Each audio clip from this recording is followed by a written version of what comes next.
inside the board and free from the hive mind, this is Rex Bear hosting Leap Project. The Leap Project was created to offer awareness and information not found in the mainstream news.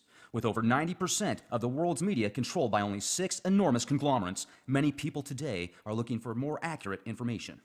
The Leap Project offers a refreshing approach to the brain drain media. Check back daily for new content as we thrive to bring you the cutting edge in news, current events, on-scene video footage, interviews, and most importantly, the truth.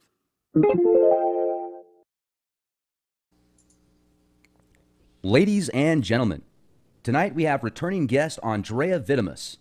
Modern-day occultist and author of Hands-On Chaos Magic, Andrieh holds the highest ranking in Haitian Voodoo. Also, a Reiki master, NLP practitioner, and licensed hypnotherapist, Mr. Vitimus has a plethora of knowledge on such topics. You can check out Andrieh's work at www.andriehvitimus.com. Also, magicblog.andriehvitimus.com. Like him on Facebook, and his works are available on Amazon. Hey, it's great to have you with us here again at the Leap Project tonight, Andrieh. How are you? I'm doing fantastic. How are you doing? Doing wonderful. It's been awesome holidays for us here. San Antonio, the weather has been just crazy. Yesterday it was in the 70s, and today it's been down in the 40s. So this bipolar weather is going pretty crazy right now, having a good time out here. Last time we spoke, you were working on a one-year program, a shape-shifting program, and I just wanted to find out how that was working out for you. Yeah, I mean, it's going really well. We're on week 15 out of 52, obviously. Unless you live on a different planet than Earth, and there's more weeks in a year. But it's going really well. People have already had what I consider really kind of extreme life transformations in good ways. And we're only 15 weeks in. So we really came out of the gate running, and people were starting to really start heavily analyzing themselves and making the changes that they need, and just really doing what all this is about, which is making a better life for themselves through spiritual work, through energy work, through cognitive remodeling, through all these different techniques put together. And it's really, really humbling to see all the people in the course just kind of having those kind of experiences, which are really, in no uncertain terms, awesome. So awesome, like that you can't even, you see your own work and you see people responding to it, and you see how it's changing people's lives, and it's just awesome. It leaves me speechless. Now, how long have you been doing it, these programs? This particular one, this is the first time I'm running it. I ran one that was kind of the precursor to this one for 30 days with 30 exercises it was much shorter and less detailed, less deep in where I was taking people. Usually I tend to run courses that are more like 6 weeks or so, maybe 1.5 months, and try to see how that goes. I tend to more go the webinar route than the course route, but after this course I'm trying to shift into it. So, and everyone is extremely happy, so I've been doing a good job. Nice. Now, you say it's a one-year course, and are there like exercises and steps that an initiate would take every day, and then at the end of the week you guys get together and find out basically how everything's gone throughout the course of several days? Yeah, I mean, there's exercises in each week's lessons. Nobody is, I think, up to lesson 15, and that's okay. We help them take it at their own time. We know that, hey, life happens. So if it takes longer than a year, that's okay too. We're gonna keep helping people. But there's only a year worth of lessons, so we know how it is. So there's exercises. You can monitor your progress. People are really, really good about talking to each other on the email group, really kind of helping each other, kind of raise each other up. So it's been, they can basically see their own progress, where they're going, and there's no pressure if they really have a lot going on and they have to take things a little slower. So let's say somebody signed up for this course and they really wanted to become more aware of their surroundings, and not only, physically, but spiritually and mentally as well. The ability to open their minds and see things that many people don't. Does this course that you're teaching, does it expand the perceptions of time and space and different spectrums of reality? Well, we won't take people to the different realities because I would consider that a different course. But the simple answer is absolutely, because once people at first learn their own patterns, their own different ways they interact with the universe, they can then change that. Not only can they change that, they can start sensing when something is outside of normal physical reality, but it's influencing physical reality through information or energy, if you prefer to use the term. I prefer the information. That would be like if spirits were around and they were influencing things or influencing you. So that's all places that people would get to, and then understanding how they can mimic that influence or otherwise transform themselves into these different forces and understand how to gain communication with those forces by actually shapeshifting into forms that are resonant or similar to the forces they want to communicate with or talk to, so they can better understand the information that's coming to them. That takes a little bit more practice than just standard evocation and invocation, but it's somewhat more powerful because people can then directly download lessons from the spiritual world. So while I don't tell people how to get to those other worlds, the spirits that they will be communicating with can take them the extra step of the way once they're in resonance with those spirits. Yeah, now this sounds fascinating. This is almost like a matrix type setup in the spiritual realms. Maybe we could get into this for a moment because I remember reading a book by Franz Barden, not the Initiation in Hermetics. It was another one of his, the magical or the practical evocation of magic or something like that. I can't remember off the top of my head, but he talked about different types of spirits that he could literally tap into and download their consciousness or their information, almost like plugging into the matrix. Have you been able to do that before? And if you have, what is it like? Yes, I certainly have been able to download spirit's consciousness. And in a lot of the point, the shapeshifting class, the end of the shapeshifting class gets to the point that you so eloquently just pointed out, um, of downloading an alien consciousness into your mind. So, what is it like? Well, first, to be honest, it depends on the person. Obviously, it always does. But for most people, when they have an alien consciousness in their mind, what happens is what is considered classical possession at first. Their mind can't deal with it and shuts down. That's what happens with voodoo rites. That's what happens with many African traditional religions. But it can happen when you're doing an invocation of spirit that gets a little out of hand too. Um, you just lose consciousness, and there's a lot of reasons why you lose consciousness. You see, we all have stories. We all have stories that kind of frame our existences. These alien consciousnesses exist outside of those stories. So until the point of which you have conditioned your subconscious mind to handle an alien intelligence, which means that your ego, your conscious mind, has really kind of been expanded past the point most people start with.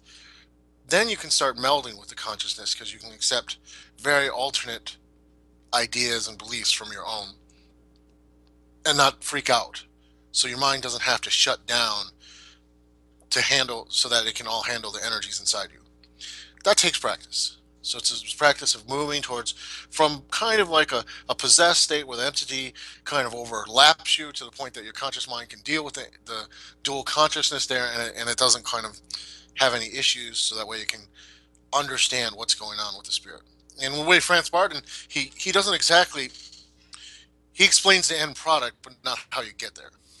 Do you remember he says in the book he talks about when you summon up these deities, or you create these sigils and then you usurp them into your mind. It's not them, it's you. It's just a different part of your consciousness, is the way that he describes it. And he says if you think about them of being a separate entity from yourself, then it can make you crazy or psychotic. Is there some merit to that, or what he says do you disagree with in that aspect?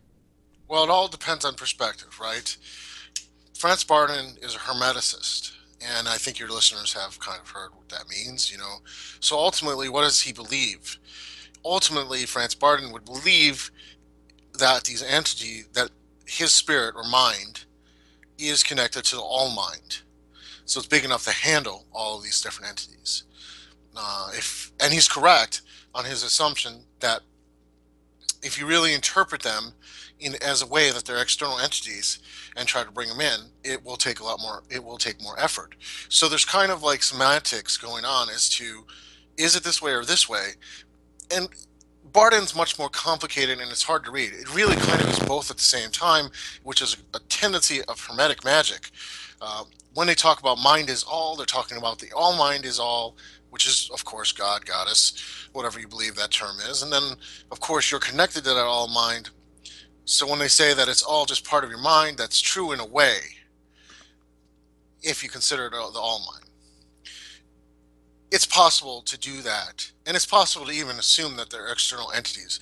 But the way you don't become crazy is through practice, through helping your mind go in steps, baby steps towards that, instead of just an all in one. Because even if you assume it's all just part of your mind, that helps minimize the damage, but it doesn't necessarily mean that it's going to stop it. If your consciousness isn't flexible enough to handle the alternative information streams, the alternative alien intelligence, it still can muck about in your subconscious mind and cause problems.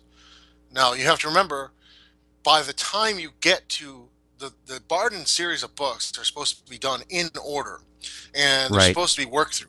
So by the time you get through initiation and hermetics, you are supposed to basically have crossed the abyss and more or less have direct communication with your holy guardian angel, or at least the Catholic part of yourself, um, which is a full on initiation in a way. So by the time you're pulling these things in your head, you're supposed to have direct communication with your own spirit, Right. and then be able to pull it in. So you can't separate out what's in Initiation from Hermetics from his other books, because it was intended that you never try the things in the second book without having gone all the way through Initiation with Hermetics and literally had that contact with your inner godhood. And that's what makes it safe in the second part of it. Now, in the shapeshifting class, I take a bottom up approach instead of the top down approach, where I'm having people expand what they not just expand through information, but through knowledge, through experiential knowledge of what their mind can handle at each step, and then invite alien intelligences after their minds can handle it. Moving towards, of course, if someone chooses, then to have that experience of their own godhood. So it's kind of a bottom up approach as opposed to the top down approach that Introduction to Hermetics has. And I really like how you say with what you're doing with this shape shifting program that you're actually starting at at the end and bringing it backwards. That's quite incredible. So when you do these shape shifting courses, let's say I just sign up. I'm in week 1 and I'm just ready to go. I'm excited. I'm looking forward to this new opportunity and initiatory experience. Are you going to tell me, okay, visualize yourself in this other plane as whatever you feel parallels to your energy, or walk us through, if you would please, Andrieh, just walk us through the first step, the first class of Well, initiation. the first class I basically walked through, people, the first class was kind of just an introduction, but the first class was just start taking stock of your life. Literally start thinking about what's going on in your life. The second class is even more, and I can give this information away. The second class was even more powerful. Get off social media completely and all internet for a week. Why? Because you're starting to break patterns. Most people, and I think we talked about this in the last show, you cannot consciously start shapeshifting before you become conscious. Most people, unfortunately, because we have so much going on, live in a state of automation. They don't recognize their own patterns. You can't be doing magic to consciously will yourself into different forms if you're automatically just going through every day. So the first step is to break that, to forcefully break the automation. So that way you can consciously choose which aspects of your life you want to have and which aspects of your life you need to let go of. And if you think about the definition of shape changing, that by definition has already changed. Just by doing that act changes the shape of your social reality, your internal reality, and that happens in the first few weeks. And by that point, you already have changed so many aspects of your reality. Your mind is starting to learn to accept change at a fundamental level, so it doesn't get stuck in automation, which means you can always then choose. You can choose what shape reality has around you. You can choose which things you pay attention to. You can choose where your energy is going and how you're using it. Nice. And you talk about different energies and how you use it and what type of part of your brain you wish to use. When when you do these shape shifting courses, first of all, if you say shape shifting to somebody that doesn't have a clue, somebody that's ignorant, if you say the word shape shifting, they're going to think of, I don't know, a sci-fi movie or something like that. But what you're referring to is literally changing the essence of your astral or ethereal body, your soul, your astral energy into what you feel will be what you desire. Eventually, yes, that's where we're going to go with it. Now, if you're my general take on the soul is unique. Um, I don't want to say I have the party line of chaos magicians, but I really mostly think the soul is formless. So the form exists, the soul kind of exists in a form that already shapeshifts because it's formless. Because, and we can see that if we really get into magic and spirituality, we can see, you know, how are we getting messages from ourselves often changes to the way we need to get messages from ourselves. And the direction we get and the way we seem to communicate with our own essences changes depending on where we're at. And everyone who's been in magic for a while, they kind of see that too. Even the ones that have more dogmatic approaches to there's a holy guardian angel, this is the way it works. The holy guardian angel doesn't always come in the same form. It depends on where you're at. So there's this mutability to the soul because even if you study ceremonial magic and you're hardcore ceremonial magic, you're not taking so much of a shamanic path like I am. Kether can be anything at any time. And that gets maybe, I mean, I'm sure you've talked about the Tree of Life on the show. I know because you told me you did, right? And Kether is past that which exists and doesn't exist at the same time. So by nature, the nature of the spiritual essence of things is mutable, but it's not mutable in the same way things are in the physical world because it is its own opposite at the same time. This is kind of one of those confusing things that makes when you study any religion that it takes years to meditate on that paradox of existing, non-existing. It's its own opposite at the same time because we don't have the proper language to discuss it. But you're right. When we talk about shapeshifting courses, if there was, everyone would think I was writing the next Underworld movie. Let's talk about the like. Well, right? Hey, shapeshifting course. I'll teach you how to become a werewolf. And I kind of talk about that in the course too. Not in the beginning. That there really is actually no anthropological evidence of that happening. Why don't we have any half man, half wolves, right? So we should have skeletons. We don't. What we do have a lot of evidence for is not that type of shapeshifting. But we do have lots of evidence to suggest that shamans would cast themselves into what we consider now the astral plane and take possession of animals' bodies. They would push their consciousness into animals. We have lots of stories and lots of evidence from shamanic cultures that this is going on in various cultures across the world. So that's not quite what people nowadays think of as shape-shifting, but it's no less cool and powerful. Although we have to ask, in the modern terms, does this have as much value to master that technique? Maybe not, because we live in a different world. Well, it's fascinating that you bring up transferring one's consciousness into another animal or entity. I've read about that many times, and I've had my own personal experiences, which I find quite incredible. But let's jump into that for a minute. All energy breaks down to a certain vibrational frequency, and if you really look at the science of this, of magic per se, you can break it down into scientific data. If everything is energy and you can transfer your consciousness to relate to a certain vibrational frequency, therefore you are that entity and you are that consciousness, right? But does anyone really achieve perfection in that? That's a really good question. And the answer is probably no. The best people can do until they get really deep is close resonance, but not quite perfection. Because we're still us. It's still generated through our minds. And the level of skill is determined by how close your mind can emulate that resonance. And to really get too close, with any entity or thing probably takes a good degree of training. And you have to remember, if we consider it just resonance, then yes, you can hit that resonance and hit that spirit. But if the spirit has a resonance and an information pattern, even if you hit the resonance, the information pattern might not be exactly correct. So you might not have, even at the right resonance, access to the same information if they are actually external entities. So you can hit the energy, produce some of the same types of miracles, but then you may not have the same personality structure backing that up. So, for instance, if I invoke the angel Michael, is it, and I hit the resonance perfectly, and everyone's like, yes, the angel Michael is here. Is that the Archangel Michael? Or is this a third thing? Is there me? Is there the Archangel Michael?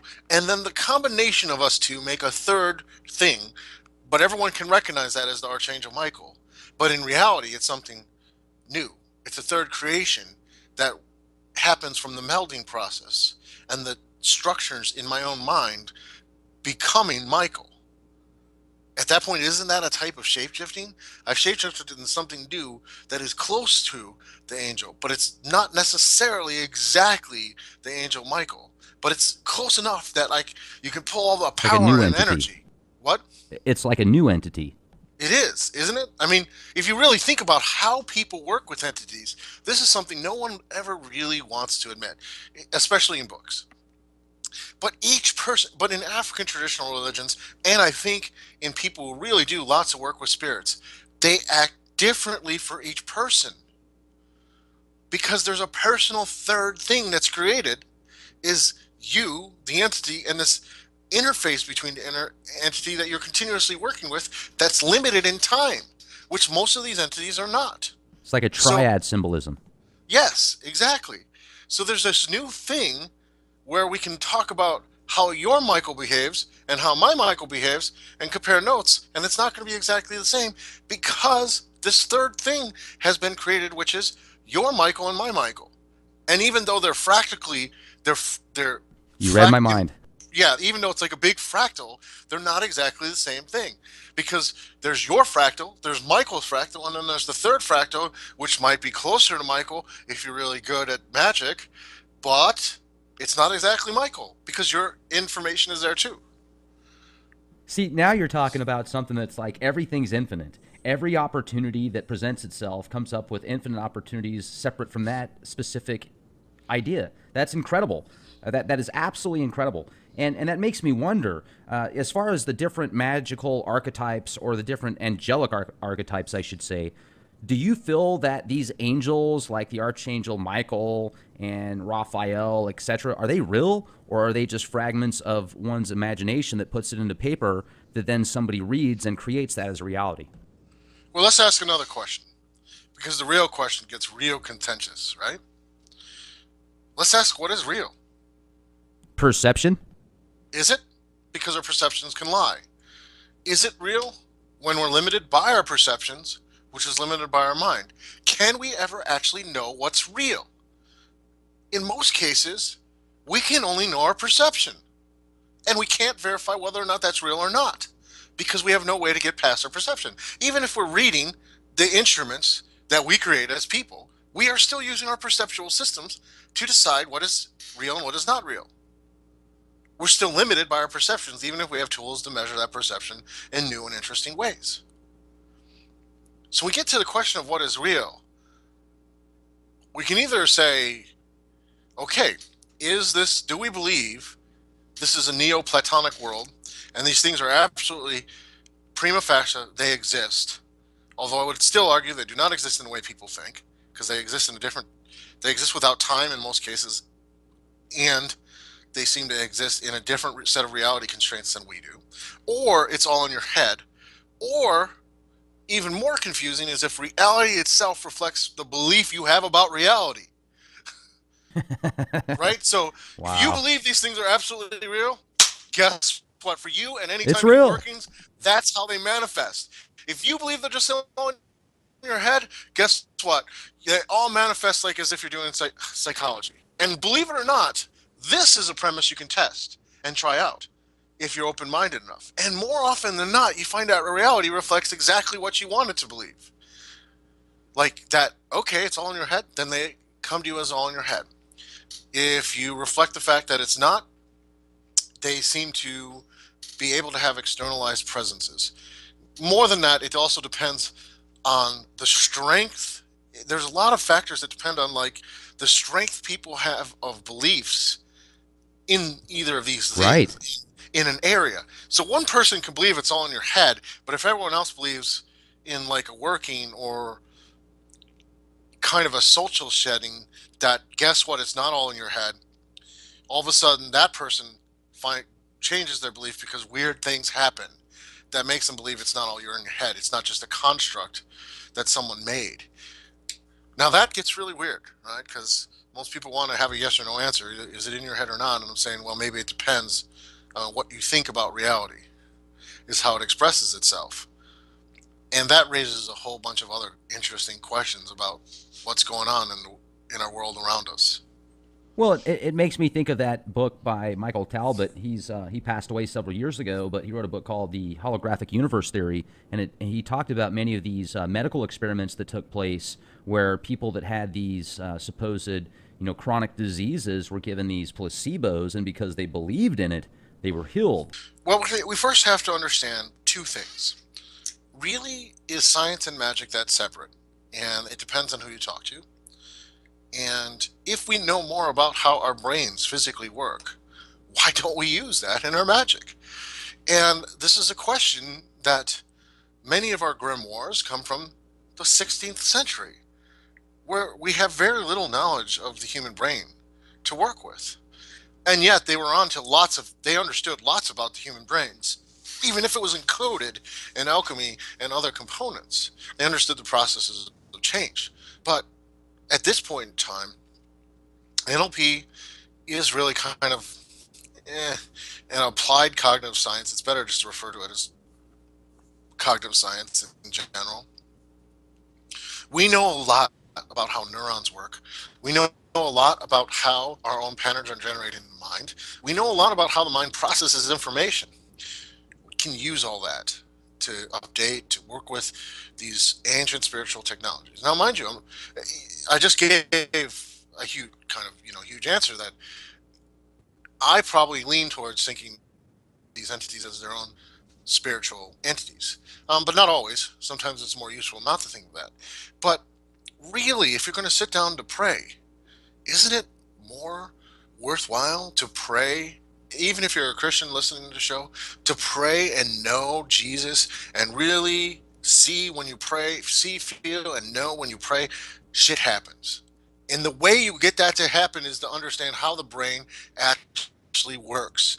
And how the brain actually works, not only how the brain works, but how you start to clarify your intention when you are trying to talk to or communicate with divine forces. And all that, although it's not spelled out exactly in neurolinguistic programming, and not, it's, of course, that isn't the focus of research in cognitive science, but it certainly is something you can use that for, because it tells you how the structures and mechanisms of the brain work and how you can manipulate those structures towards where you want to go. If you're doing magic, I've often said that if you really get into magic, the first and best thing people can get into is psychology. Because even in Hermetic and ceremonial magic, the axiom is know thyself. To really understand yourself, your motivations, how your mind actually works, will give you an infinite amount of steps forward when you start actually summoning things or start trying to move the forces of reality around, because you understand this is how my mind works. This is how my mind works when I start making changes. So it's not too much of a stretch then to understand this is how my mind works. This is how it works when I make changes. This is what I actually want, which is actually probably the thing that most people, they're never sure of. That makes me think about that saying of Aleister Crowley, where he says, "Do what thou wilt is the whole of the law. Love is the law. Love under will." and then therefore you can do better in your manifestation of reality because you know what you are. Well, yeah, and we have much better psychology and neurology than even Mr. Crowley had, and so there's no reason not to use that as a starting point. And I think that's one of the ideas that hasn't become popular about in magical circles, um, but it should. Why do we have to separate these tools? All the tools there can elevate people. And if they are useful to elevate you, to get you where you want to go, to build the life of an upward spiral with other people, and really, that's the most important thing. What definition or label we put on the tools, whether it's NLP, cognitive science, magic, occultism, is less relevant.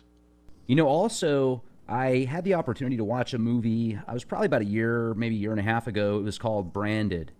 And I don't know if you've seen this movie or not, Andrea, but in the movie, it basically has, the design of the movie is what controls people behind the scenes. And there's these entities that literally latch onto people and control them in basically an ethereal realm. And I'm wondering, as if to the information and knowledge that you have, do you think that there's entities behind the scenes like these parasitic ethereal, parasites, whatever you want to call them, that latch on to people to create certain energies, or to feed off of their energies and create certain scenarios? Well, first, in my experience, and I can only talk about my experience, does those kind of entities exist? Absolutely. You know, of course, yes. How common are they? It depends on what we define as entity. And but those entities, and certainly even external entities of that sort, exist, and they do cause problems. But then it depends on how we look at it too, because shamans of old used to say that anyone with a mental illness had these kind of entities attached to them, and in some cases, Is there their truth to that? techniques did work. What? So I didn't mean to interrupt, Andrea, but it seems like some of these people that have schizophrenia, that hear voices and stuff like that, I've wondered for years, are there things out there that are really saying that to them, or is it just in their head? Well, we have to assume that it could be both, and let's not discount the medical science. Let's not. We know schizophrenia is kind of a brain imbalance. It's also one of the least understood diseases that we still don't really understand. We understand enough to understand sort of what happens in severe schizophrenia, but people really don't understand what happens in mild schizophrenia. They really have some theories, but they don't know. And it can be anything from brain chemistry issues to a traumatic event to various other things. Now, what if? What if we don't look at an yes or no answer? We say, if you look at this from a shamanic point of view, they would say that that person has a spiritual sickness. If you look at that from a medical point of view, you would see that they clearly have some brain abnormalities. Why do those two things have to be in opposition? Because they can, in fact, be both at the same time. This is a dichotomy that happens again and again and again with religion versus science. It doesn't have to conflict. The two things can exist simultaneously, as if we were looking at the same thing from a different angle with different starting assumptions. Did you ever see the comic book, or it was like a drawing of blind people with an elephant, I don't think so. and they're reaching out to the elephant? Yeah, there's three blind men, all have to describe an elephant, but they're blindfolded, so they can only do it through touch. And they grab a piece of the elephant and they say, "Well, this is what this is." And they have no idea what the whole is. What if our reality works much more like this, where science has, you know, is looking at it from one angle but can't see other angles, and occultism is looking at it something it can't see the other angles, and a third different religion would see it in a different way and can't see all the angles. Except when you put them all together, you realize everyone was wrong because it was an elephant, and they had no idea it was an elephant because they were blindfolded. And a lot of our perceptions are put into things that look like blindfolds. And I talk about this in the shapeshifting course rather extensively. We all have blindfolds. We can't live without blindfolds. Because if we can hold on to too many perceptions at the same time, too many different ways to look at the world at the same time, it just is madness. It would be like what we talked about earlier. You're pulling in artificial intelligences that have a very different mindset. With Barden, what happens? Madness. So we have stories. We have a unified story. This is the way reality works for us. And we have to constrain ourselves to fit within that, even though opposite things could possibly exist at the same time. And probably when we get to the point in science that they accept this is the point we'll start making real quantum leaps all of a sudden in the very near future. In our last interview, we had the opportunity to talk about these energies or these forms of energies that were created, like a corporation, for example, like a Fortune 100 company that has all sorts of power and money and energy creates, what did you call that energy, Andrieh? Yeah, energy and tension can create those type of entities. Well, you called it, you had a specific name for it, an egregore. Egregores? Yeah. Egregore. So you've got these egregores that are created, these energies that are created, and do they fight amongst each other? Are they like? Well, you have to think about the simple answer is yes, because that's what corporations do. You have to think about this, and this goes right to the heart of the comment I just made, is just because a corporation has a spiritual presence, which is probably in most cases in the corporation not very nice, this does not necessarily mean they don't physically do things in the world. We know that because we know corporations do in fact do many things in the world. They have people working for them. They're not actually physical entities. They are fictional entities in the legal sense of the word. They don't physically exist, although they might have physical assets. And they move through the world, changing things. Now, when we look at it from a spiritual point of view, we have to realize the character of that spiritual entity is going to reflect the culture of the physical thing. So whether or not that exists or not, or whether or not it's just a personification, you can certainly get lots of information and understanding from that kind of interaction. We know that corporations are fighting all the time. It's in the corporate structure to essentially go for dominance in capitalist societies.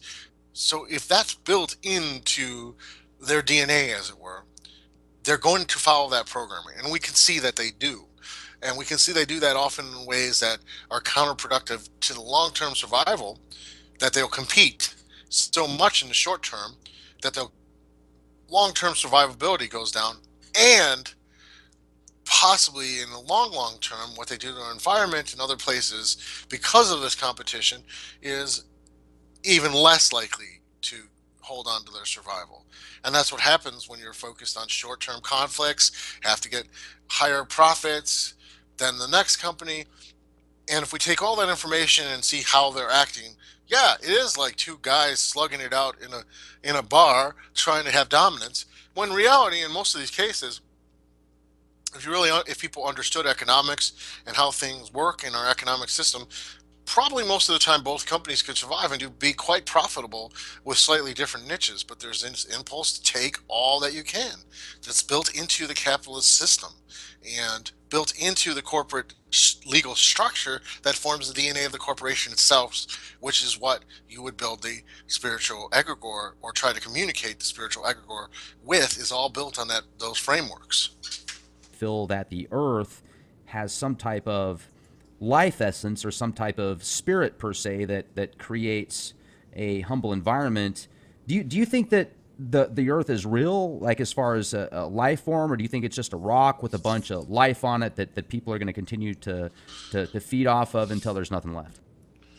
Well, first we have to. That's a complicated question because we first know there's whole theories in science. We could multiple systems obviously have a goddess of Mother Earth, but there's multiple systems in science that talk about the Gaia theory. And the Gaia theory is more or less what you just said, is that the Earth should be treated as a whole living organism. And in a lot of ways, our ecosystems are not separate from each other, right? I can't just cross the Canadian border and boom, if I'm in Michigan, what I do in Michigan doesn't have any effect in Canada. No, these things can cascade through the whole environment down the line. So it's clear that we are in a system, and it's a complex system that looks like a living being, and that means that we cannot really just separate it out or think what one person does in one country over here, if it's really bad, doesn't have an effect on us. That's just short-sighted thinking in anybody's estimation. Now, whether or not it's just a rock, well, that is, depending on which belief system you have, a tenet of some forms of Christianity and some What's forms your of belief system? Islam. You know, what if everything on Earth had a spiritual presence? Right. A rock, the trees, grass? What if even if our dwellings had a spiritual presence? Our houses? You know that cities resemble ant farms when you turn an ant farm upside down. Right. So it's not like we're even that particularly unique in the structure we've built for ourselves. It's been done before in nature. But what if all of that had different spiritual forces, even ones that we built, with thought forms and everything, and the whole system was alive? That's closer to what I would like to believe. Now, granted, I'm not bound by the demon of consistency. I could change my belief if needed. That's supposed to be a little humor to insert there, So, disclaimer. So, no, I appreciate that because it seems as if, I mean, everything's moving at protons, neutrons, electrons, atoms, bacteria, everything. There's some type of movement. Let's jump to the next possibility here.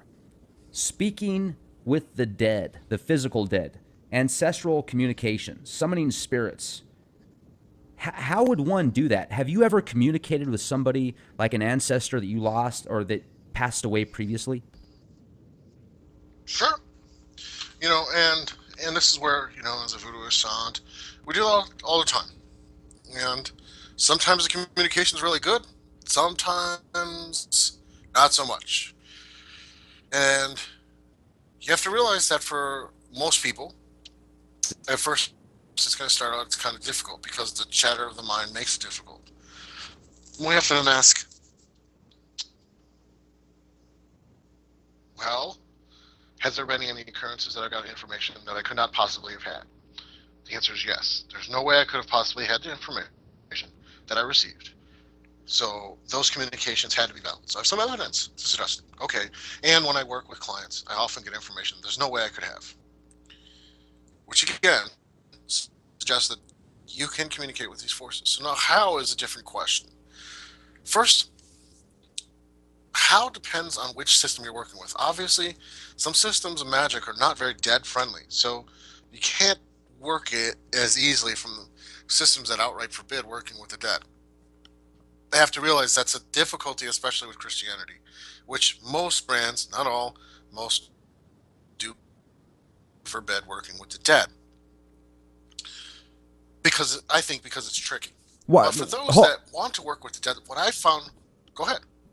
Yeah, I didn't mean to interrupt you, Andrieh, but I want to ask because this is really important. You've got so many religions out there that have so much control over the world right now, and anything that is outside of their spectrum they call, satanic or anti-Christian. Why? Well, why do you think? I mean, it's us I think versus it's for them, right? control. It is for control. Us versus them is a formula of population control since the dawn of man, probably itself.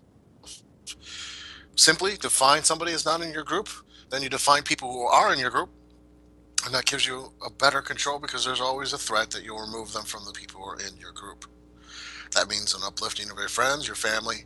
It means you could lose a lot, actually. And humans are biologically hard-coded.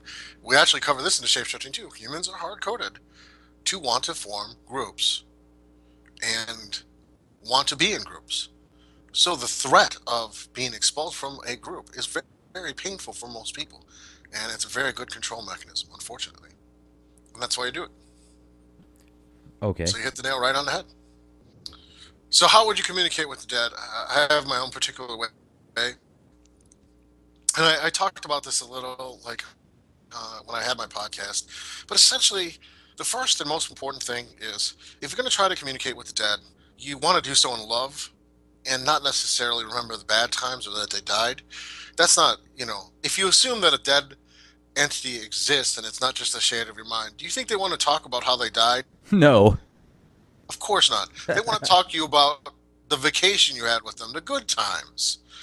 And if you put out a white glass with a white candle and cover it with a white sheet and just meditate on your ancestor, and it should be an ancestor you start with. You should not start with a random external dead. Somebody you had life experience with that you love them and they love you.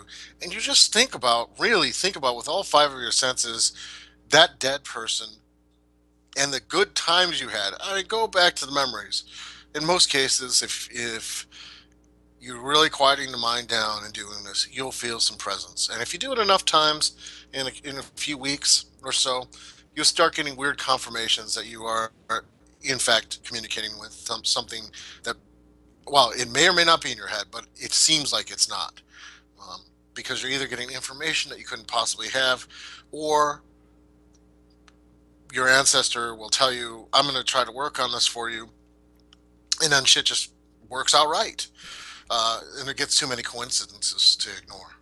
So where do they go? Like, what happens after this physical? So the question of the afterlife really depends, and I have had a lot of experience. Now in voodoo, there's different metaphors for what's going on, and in my experience, it seems like different things happen depending on the strength and kind of personality structures. Like some cases, what you would consider the essence of a person or the makeup of a person can split. So their body splits from their personality, which splits from their essence, and then their higher essence, and those go to different places. Like the body goes back into Mother Earth, gets recycled. Well, it used to. Now it gets put into a casket that never can break for 10,000 years here, but that's a different story. Is there a conspiracy behind that?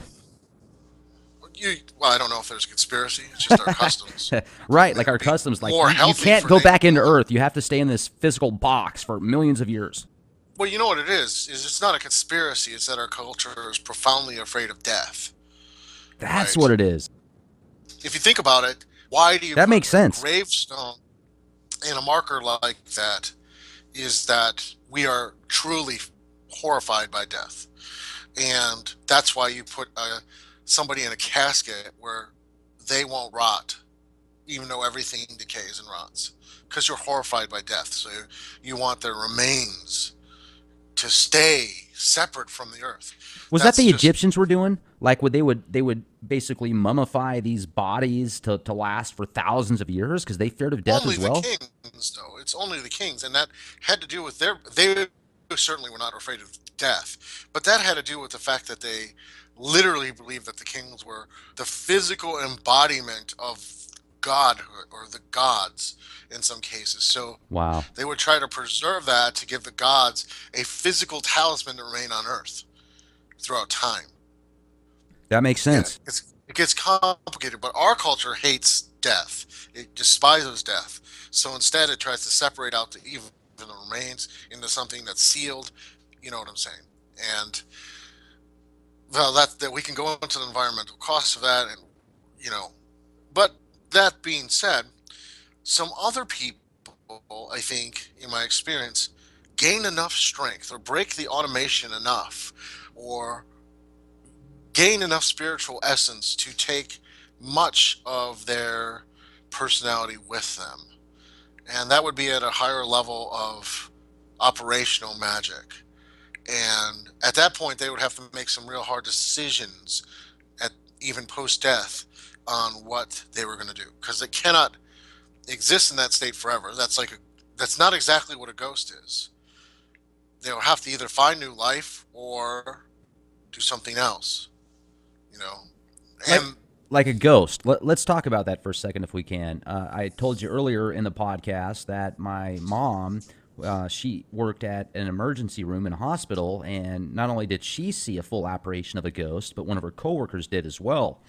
What is a ghost? If somebody sees a full apparition of somebody that died 5 minutes ago or 5 hours ago, what is that? Well, it depends on what is actually going on at the time, right? So the thing you're talking about, the apparition, the person just died. It could actually have been the soul of a person just reaching out, confused, not thinking they were dead, and making their presence known until they realize they were dead and they move on.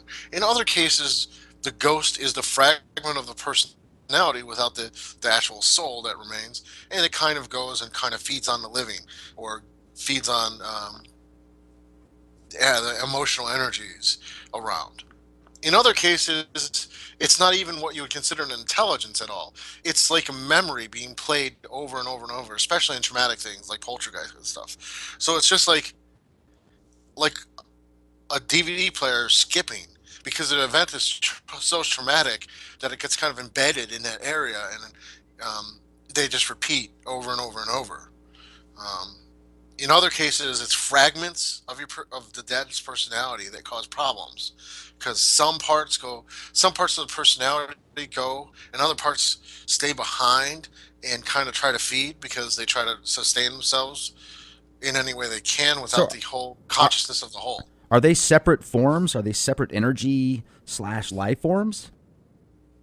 Well, at that point, they kind of are, unless you have a shaman or a priest who can go grab all the parts, even if they're in different parts, to kind of unify the being. And this actually happens more than people would think. That there's a part that's trying to remain. In some cases, the actual fear of death is so profound that it empowers them to carry on and be a ghost with most of what they had in life. Ghosts tend to change. Those type of ghosts tend to change much slower than we can in the real world, in the living world. So there's all different kinds of different ghosts, depending what situation you're in. You kind of have to then decide, well, what am I dealing with? And that's actually why, if it's an angry or really negative spirit, you don't really want to deal with it. That's why I said deal with your ancestors if you want to communicate with the dead, not with some random spirit that you don't know what's going on with them. Because you can't always assume that it's a good person, right? If they weren't a good person in life, even if they're fragments of a very um, bestial personality, you don't want to necessarily deal with that. And that's isn't our society doesn't always support those who are the just, right? So, you know, if a corrupt CEO dies and part of his personality splinters off and remains, is that something you want to really deal with? I'm not so sure. So Right. you have to kind of be careful about that. But all those different possibilities could happen, I've had experiences with each of those, and each of those scenarios requires a different way to deal with the issue or invite or to work with that particular debt. Well, let's say for example that somebody wants to summon Steve Jobs because they want to tap into his energy and his life force, but let's say that Steve Well, reincarnated. Could they still like if people reincarnate, how do they tap into somebody's life force or somebody's essence in the astral realm if they've been reincarnated in real right. life again? And I have to remember initially what I was saying is that, as we were saying, to think that different parts of the souls go in different ways. Well, if they're really communicating with Steve Jobs, at this point, they're probably pulling the personality. Now, to be honest, most people, when they summon Steve Jobs at this point, all they're summoning is a thought form of Steve Jobs because they don't have personal connections with Steve Jobs. They've never met him. They don't know what his real personality is. All they know is what they saw on television. So they have an artificial creation, a thought form that they're pulling forward. That isn't necessarily Steve Jobs. It would be very difficult unless you had deep, intimate connection with Steve Jobs to know the difference between those two things. But you can rest assured that there is a difference because he was used to working in the public eye, and there's this whole egregoric force of Steve Jobs still out there, a Steve Jobs way of doing things. So you could summon Steve Jobs, and you'd get this egregore. That might be very helpful, actually, in trying to get that do exactly what you said. But is that the real Steve Jobs? Probably not. Because why would Steve Jobs, if he exists in afterlife, come to some stranger he never met in life? You believe in reincarnation, right, Andrea? Or do For you? some people, So what happens to I the don't other people? And think everyone does. okay, So, for somebody that isn't able to be reincarnated, why would that be, and where would they go? I think that people generally, depending on what they do in life, they either take the information with them and then possibly reincarnate, but not necessarily on the same planet or time or any or even reality that we're in now, or they kind of dissolve back in. There's only their spark. Now, I don't really. I have to paraphrase. This is not to kind of make anyone feel on the spot or anything. I think most people start with a spark. That is the best metaphor, I think, for the soul. It's a spark. This is something that Kirchhoff pushed a whole bunch, and other spiritual leaders kind of is that we start with a spark, and that essence we can do something with or not. If we don't do anything with it, it's kind of like the personality dissolves and the spark goes back to all that is chaos, the void, the Tao, whatever you want to call it. Doesn't matter. We all have different names. But should someone reach out and become truly strong in their personality, we have probably the ability to not dissolve. And maybe in some cases, that's what the great work is about. I don't think that's the only thing the great work of Magick is about, but I think it's not just elevation, but if your imprint is so strong on that spark, perhaps you don't have to dissolve. Let's look at the possibility of there being different life forms out there, different planets, different worlds, etc. And, some people talk about the Greys, the Reptilians, the Dracos, the Mantids, whatever. But, if the universe really is, let's look at the Omniverse, if it is so gigantic that, mathematically speaking, there has to be other life forms like ourselves out there based upon the stimuli or the mathematical equation. Would you say that these different life forms out there, you talked earlier about alien life forms. Do you feel that there's other energies or other people like ourselves that are out there within the universe physically, just at a specific point, like a different planet, etc., that have the same spirit essence that we do and they're a part of the same platform? Well, they could be part of the same platform, but they certainly can't have the same essence as us because they're not the same things as us. That doesn't mean that if if the spark is relatively formless, it doesn't mean that one cannot transfer. And certainly, people believe that they are a reincarnation of an alien intelligence or other things like that. So that's all possible. Now, whether or not that is what's going on, we can't say. But it's certainly, if you think about it, and this is purely my opinion because I haven't died yet, the Well, in spark. this life. Well, yes, in this life. So, and I haven't died yet, so I don't have. What we have to think about it is why couldn't you go to a different world and totally have a different form if the spark was formless? And what does that mean? The one thing is that we never talk about when I go on the shows is, what if the reality is just a simulation to start with? And it's all, we're in this Gnostic paradise, or prison, as it were. Well, at that point, it makes perfect sense that you would go from one form to another, and the spark would just carry through, and then you would get put into a different body across the universe and a whole different simulation.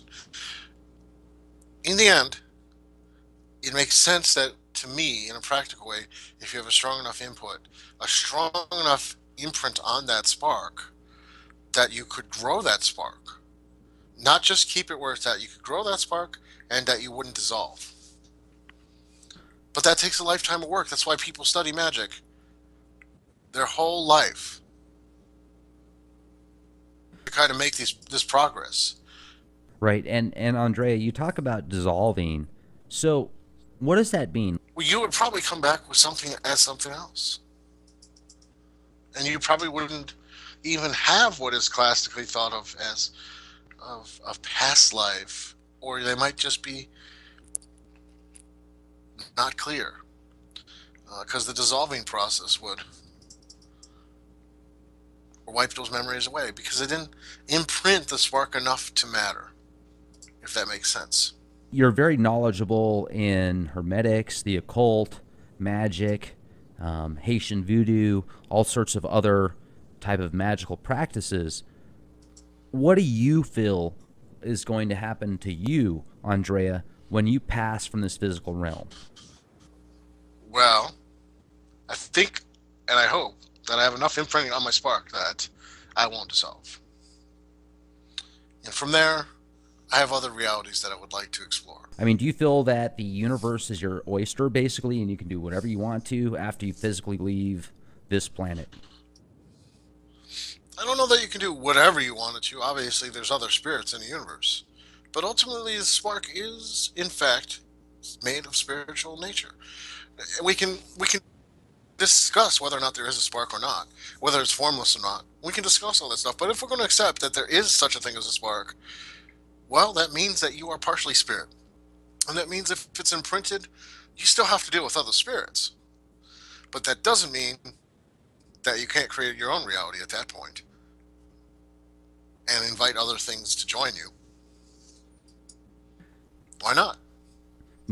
Do you believe in heaven and hell? Not in the way that is traditionally thought of, but those are certainly places because people have created them. And just because the people have created them doesn't mean they're not real.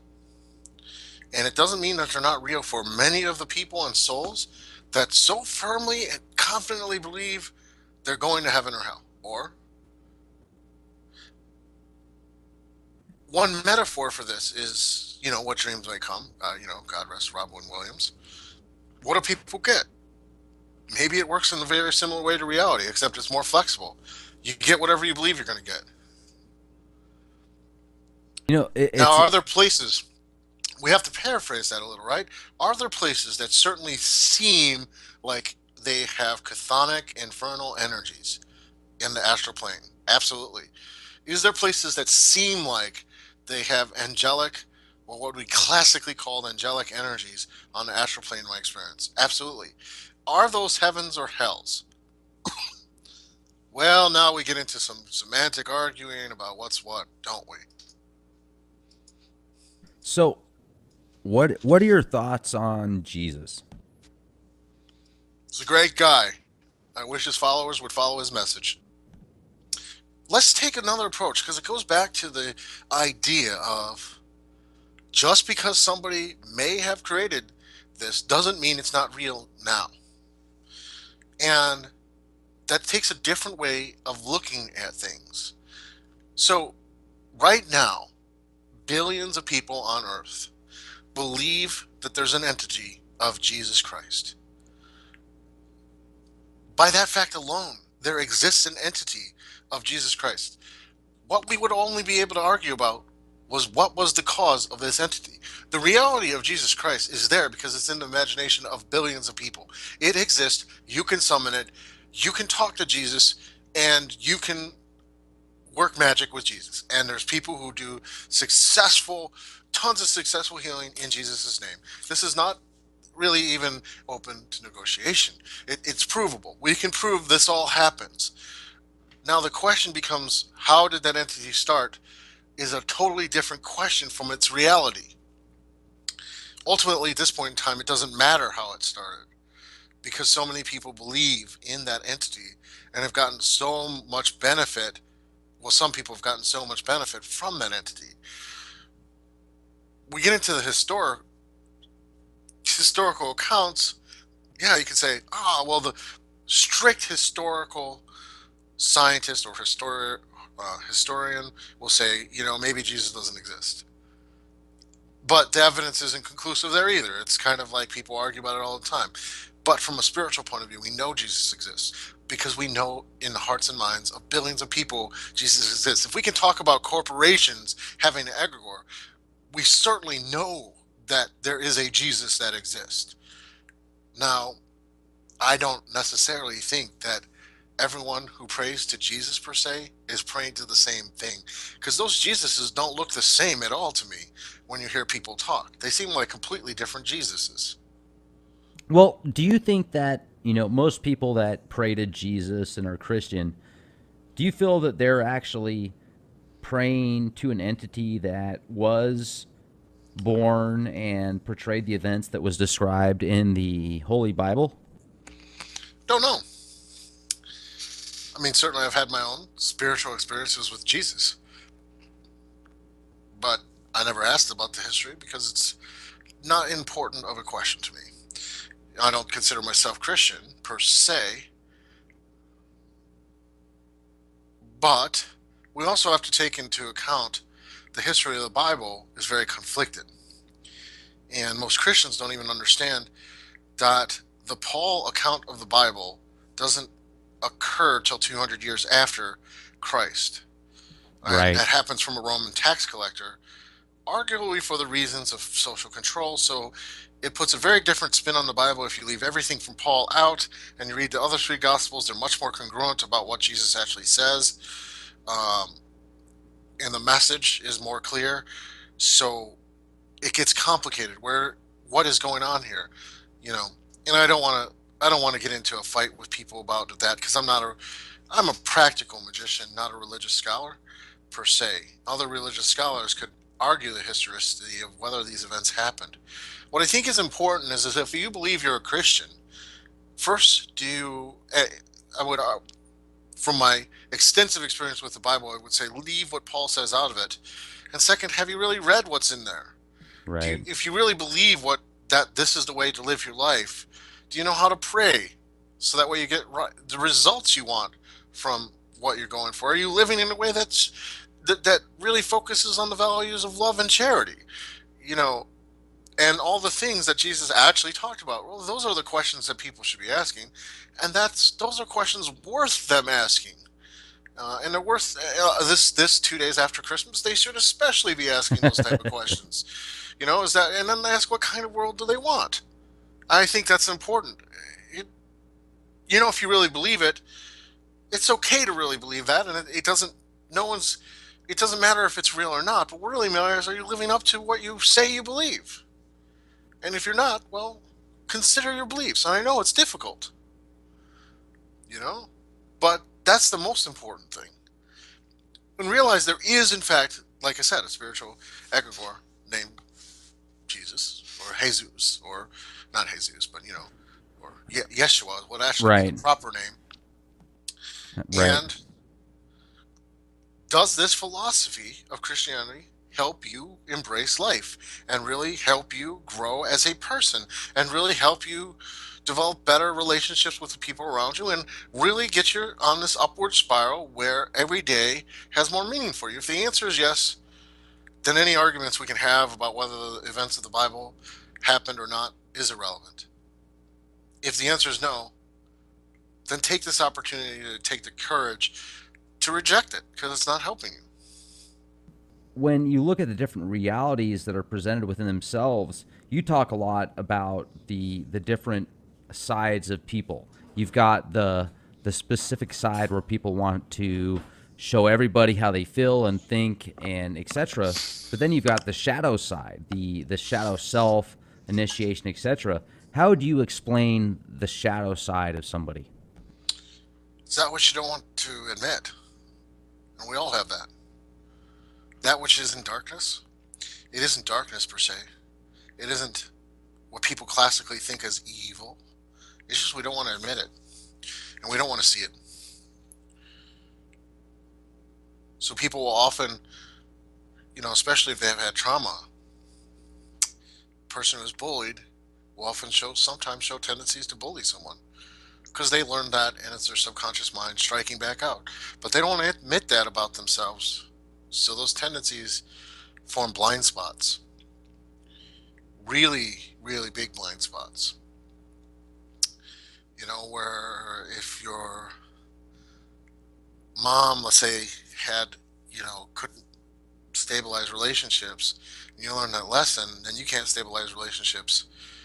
You don't even see that this is a pattern that started with your mom and that it's carrying to you. And the thought never crosses your mind. It forms another blind spot. It's hidden from you. All the pain and suffering that we often go through all goes into shadow. So it's hidden from us. So we don't have to access it on a daily basis. But it all affects our behavior. It all affects our journey through life. And in classical alchemy, a lot of the stuff that's in the shadow is the lead that needs to be transmutated into gold.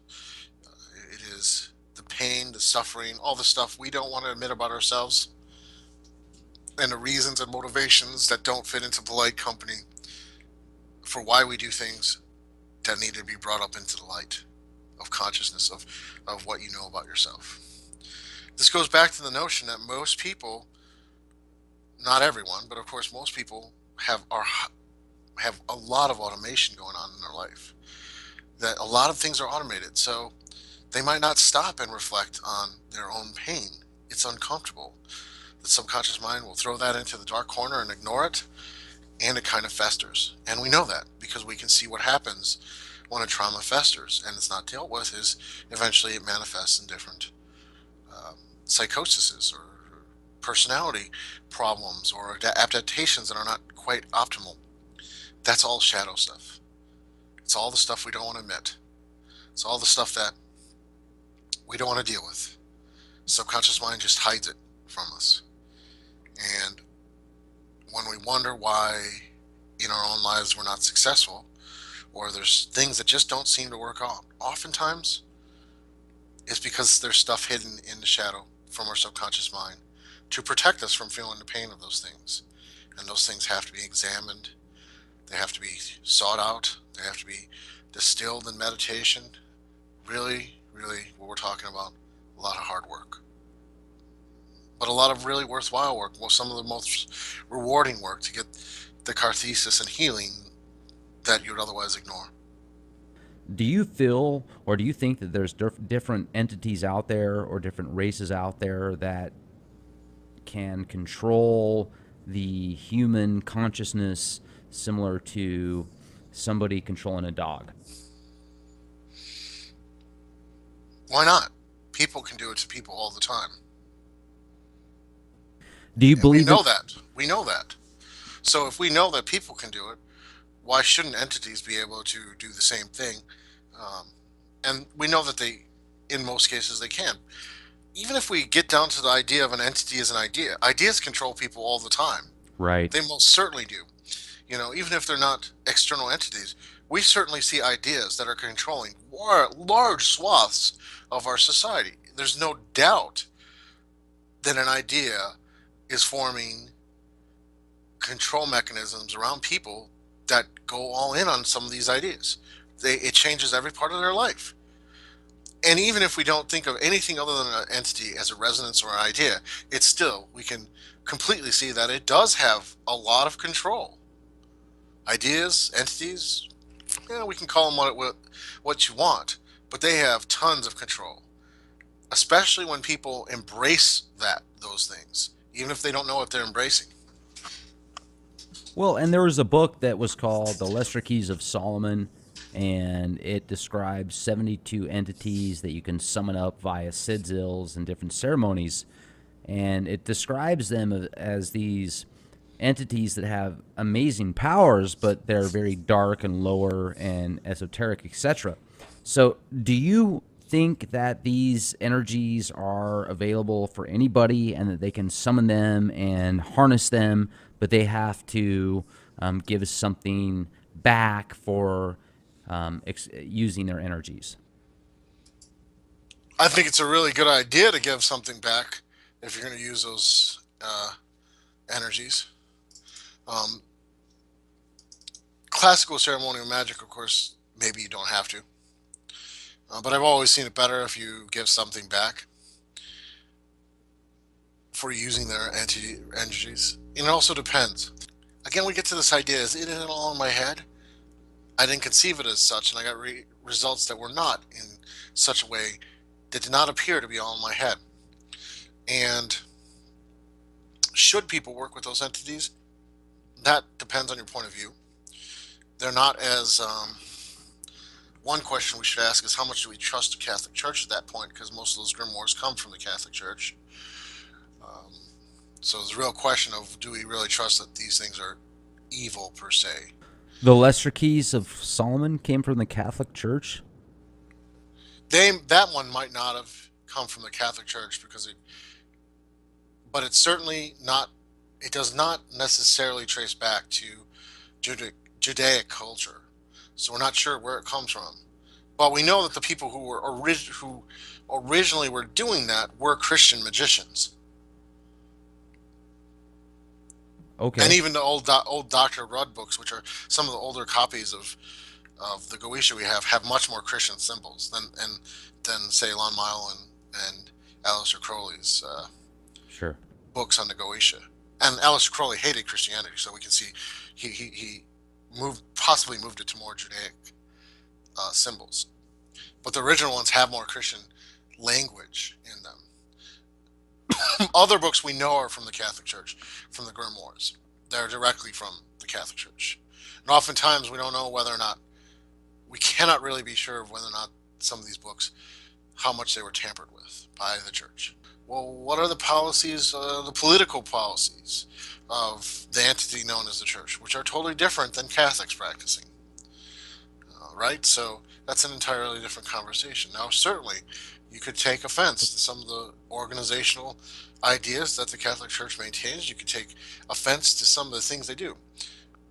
Do you say that's all of Catholicism is just what some priests or bishops do, or is are we talking about a different religion for some people who actually are maybe Catholic out in Europe and they're just praying? I think we really need to make a distinction between those things and not really blame one person who's a Catholic for what is an organizational failing or a larger organizational failing. I think dehumanizing people as saying, "Oh, is there an evil force?" dehumanizes their personal beliefs, and there probably isn't that evil force taking over their particular practice. So I think it's really important to think about it in a way that what is the person I'm dealing with? How do they work with these systems? How do they work with the beliefs? How do they live up to the beliefs they're espousing? I think that's more important from an individual point of view than looking at the political organization, which is inherently flawed and should be criticized, if that makes sense. So, do you believe in good and bad, or do you think it all just is? I do not believe in good and bad because everything has a place. Most of the time, what one person says is good, another person says is bad. It depends on the situation. I could eat tons of chocolate. People love chocolate. It's not quite so good for me if I have diabetes. Likewise, people love the internet. They love Facebook, but it's not so good if you spend all your time on there. There's other spirits where you could work angelic work all the time, but it's not so good if your life becomes completely imbalanced. So it depends on where you're at and what you need and what's going on in your life uh, as to what's good and evil. And good and evil, again, it usually is a political distinction. It's not a, a trait. It's not a description of a trait. It says more about the person who's defining something as good or evil is a statement about the person making the statement as to what's good or evil. It says something about them more than it says anything about the universe. It isn't at all clear. It depends a lot on the person at that point. And this is why I don't believe in necessarily good and evil. Even somebody who is doing drugs, I know that's the big evil, right?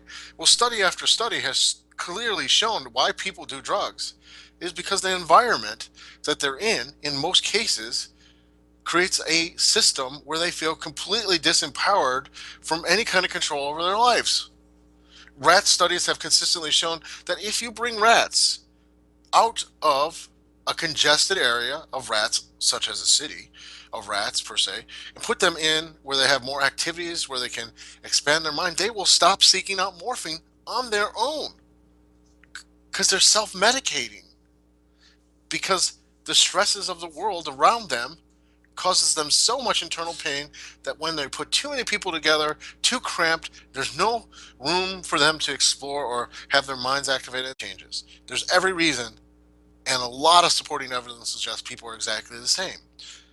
Why do people do drugs? Well, if you have no hope because there's a reality that presents itself where you're in poverty, you can't get out of poverty, you can see all the commercials of iPhones everywhere. Well, doing drugs numbs the pain.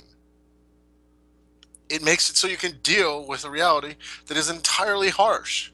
Of course, we can say that we deal with that reality through meditation and take a holier than thou attitude towards these people, but the same thing, we are just calming our minds and getting rid of the pain in a different way. And certainly, I think most of the people, if you could spend some time with them and really hear them and listen to them and treat them as a human being, they would, and teach them even some basic techniques of meditation, they would wean themselves off of the drugs. Why? Because they can get some sense of their own destiny, of their own control, and they'll take it. So it's not quite so easy to define good or evil outside of the system and outside of the series of systems that we all live in. It's a political choice. I could call those people evil, which I wouldn't, and I clearly outlined my belief on that. But I could call other things evil or good. And that indicates more choices on what I'm prioritizing in the world than the world itself. People will disagree with me, and people will hold to their beliefs very strongly. But ultimately, all it has to say about is what I believe is the most important things. And those things I call good. You talked about, I know we're getting close to the end of the hour here, but you said previously that you had the opportunity to be a part of the Church of Set, and there's a lot of information out there on the web that is inaccurate. I was hoping you could maybe just explain a little bit what the Church of Set is, and who is Set. Well, the Temple of Set is an organization, a left-hand path organization that really believes in academic and intellectual uh, force of will. It's very similar to some other left-hand path information. And they kind of focus on the entity named Set as this kind of primordial spark that allows human evolution. Much like Prometheus, they call that Set, the bringer of chaos, the one who achieved his own immortality in some stories. And different people who are in the Temple of Set have very different beliefs about what Set is, other than they will acknowledge there is a presence of darkness, and they don't mean evil.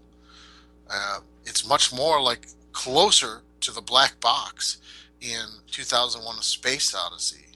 It's a black force of self-evolution, and that's very different from the notion most people have of, evil. Could you explain that a little bit?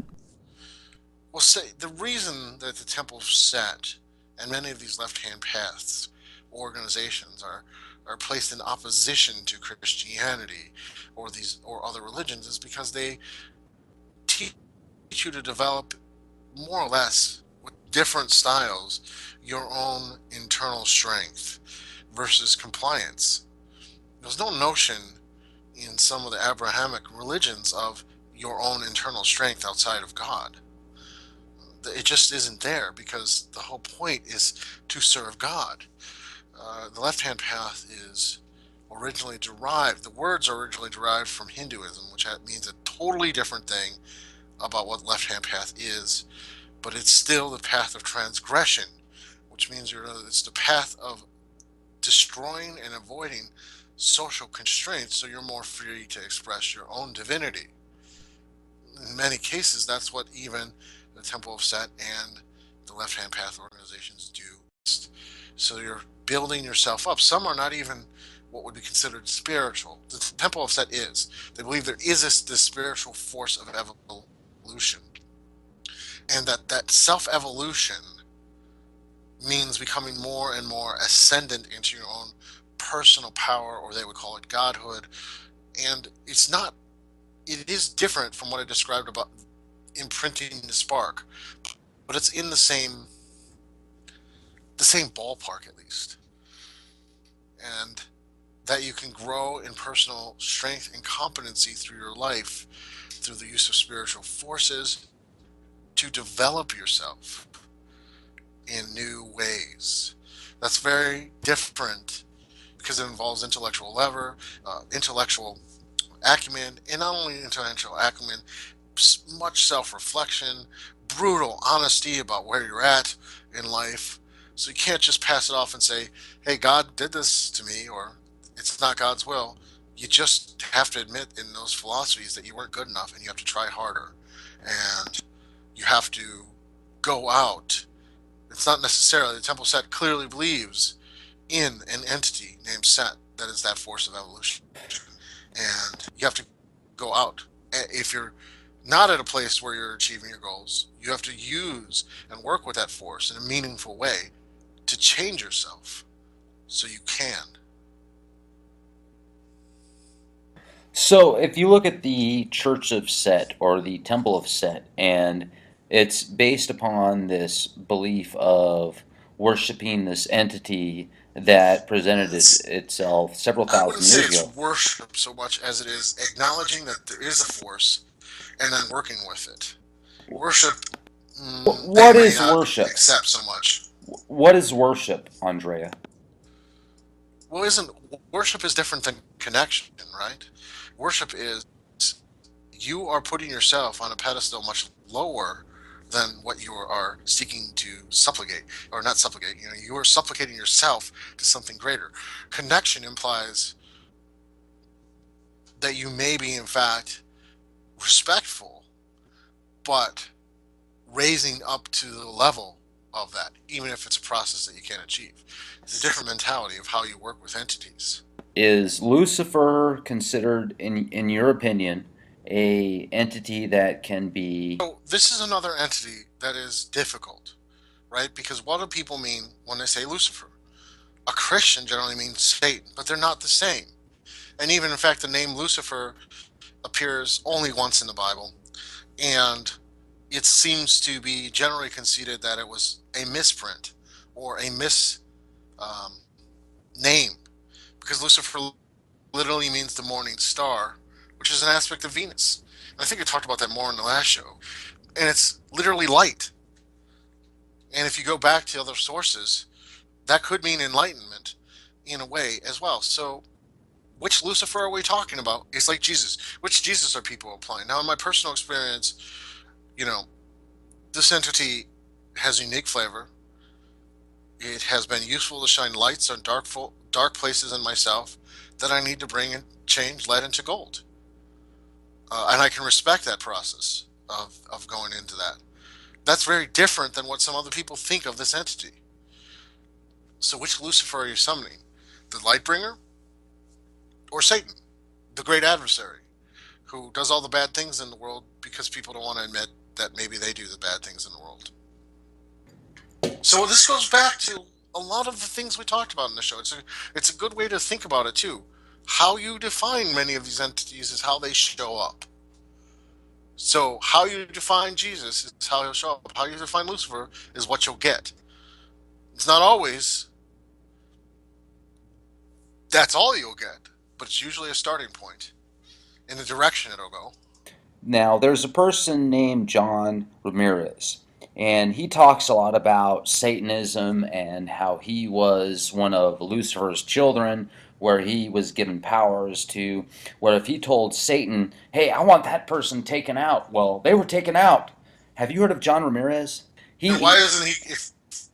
If that happened and that was all true, why isn't he a multimillionaire or billionaire? Anyone can change their beliefs. And in fact, from Hands on Chaos Magic, my book, that I talk about that. You can change your beliefs. Um, I would ask quite different questions, like what did he get out of it, calling himself a Satanist at that point? What did he gain? And that you can actually ask a lot of questions about motivation, disinformation, all the things you're getting at. Because any information we can get, a teacher might be very good. I consider myself a very good teacher. My students would say I'm a very good teacher, but I have my own biases. I have my own flaws, my own ways of looking at things. But any information you get from a person, a book, or place, you need to have critical thinking. You really need to think about where does this information come from? What is the author getting at? What's their perspective on reality? How does it actually interplay? At that point in time, when he was on your show, he quite possibly believed what he was saying. Well, what did he get out of it? What's his perspective on reality? How does it flow into things? This is a philosophy that helps me. Is the information and assumptions he has, assumptions that I can believe? These are important questions. I know people don't think that you should have your rational mind fully intact when you get into a cult, but it's your most powerful weapon. It's what you should have up in front and center. Like, is this a person I even like? I mean, that's another question. Like, is the information they have good? Is it what they like? Good? Is it something that's worthwhile to me? Is somebody saying, hey, that's not to rip on the guy, but is someone saying, I'm the daughter or son of Lucifer? Well, in some religions, we're all the children of spirit. So what do you gain out of that? What do you gain from that philosophy? Well, What do you let me get out jump of it? in What do here you real quick. personally get out of it? Like, you, the listener, does it help you? Right. Is it rational? Right. So Does it fit your experience of the world? I don't read Aramaic, but I've talked to people who do. And there's lots of stuff that seem like in Aramaic, it's codes. And that's a whole different topic, and I'm not an expert on it. But it's all coded symbols. What you would expect from a religion. One that you have to meditate on, understand the coded symbols, than not. And like I said, many people get very great results from Christianity. I don't want to bash Christianity at all. We can talk about Christianity as a political entity and as personal beliefs of Christians. I know lots of Christians. They live up to their values. They're wonderful people. I want to say that on the radio. I mean, they're totally wonderful people. They give things to their friends. They are honest, and they live by those principles. And that's very, very, very, very enlightening and very cool to see. And there's a lot of people who don't. And we have to acknowledge there's a big difference. Now, when we talk about works such as the Bible, we talk about these books, we have to realize every single one of them were touched by the hand of man. How much do we trust the people who wrote them?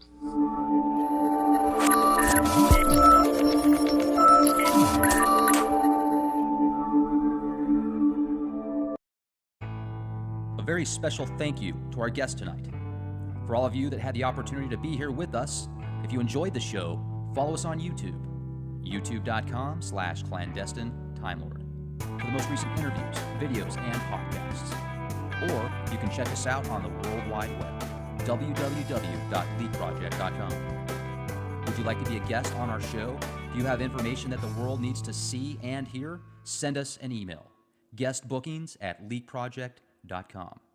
Thank you, everybody. This is Rex Bear with Leak Project. Stay safe and be the change you want to see. Good night.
Inside the board and free from the hive mind, this is Rex Bear hosting Leak Project. The Leak Project was created to offer awareness and information not found in the mainstream news. With over 90% of the world's media controlled by only 6 enormous conglomerates, many people today are looking for more accurate information. The Leak Project offers a refreshing approach to the brain-drained media. Check back daily for new content as we thrive to bring you the cutting edge in news, current events, on-scene video footage, interviews, and most importantly, the truth.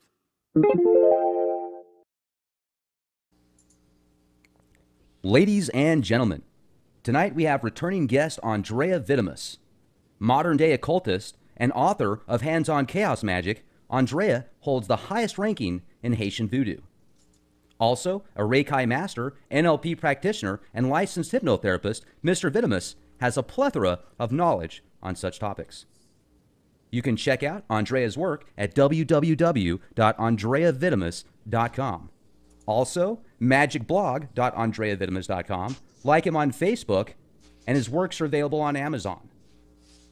Hey, it's great to have you with us here again at the Leak Project tonight, Andrieh. How are you? I'm doing fantastic. How are you doing? Doing wonderful. It's been awesome holidays for us here. San Antonio, the weather has been just crazy. Yesterday it was in the 70s, and today it's been down in the 40s. So this bipolar weather is going pretty crazy right now, having a good time out here. Last time we spoke, you were working on a one-year program, a shape-shifting program, and I just wanted to find out how that was working out for you. Yeah, I mean, it's going really well. We're on lesson week 15 out of 52, obviously. Uh, Unless you live on a different planet than Earth, and there's more weeks in a year. But it's going really well. People have already had what I consider really kind of extreme life transformations in good ways, and then we're only 15 weeks in. So we really came out of the gate running, and people were starting to really start heavily analyzing themselves and making the changes that they need, and just really doing what all this is about, which is making a better life for themselves through spiritual work, through energy work, through cognitive remodeling, through all these different techniques put together.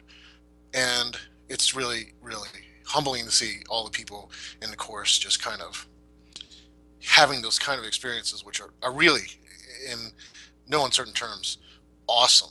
So awesome, like that you can't even, you see your own work and you see people responding to it, and you see how it's changing people's lives, and it's just awesome. It leaves me speechless. Now, how long have you been doing it, these programs?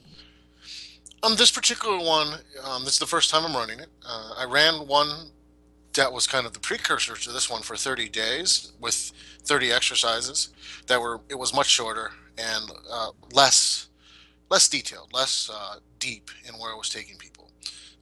Usually, I tend to run courses that are more like 6 weeks or so, maybe 1.5 months, and try to see how that goes. I tend to more go the webinar route than the course route, but after this course, I'm trying to shift into it. So, and everyone is extremely happy. So, I've been doing a good job. Nice. Now, you say it's a one-year course, and are there like exercises and steps that an initiate would take every day, and then at the end of the week, you guys get together and find out basically how everything's gone throughout the course of several days? Yeah, I mean, there's exercises in each week's lessons. Nobody is, I think, up to lesson 15, and that's okay. We help them take it at their own time. We know that, hey, life happens. So if it takes longer than a year, that's okay too.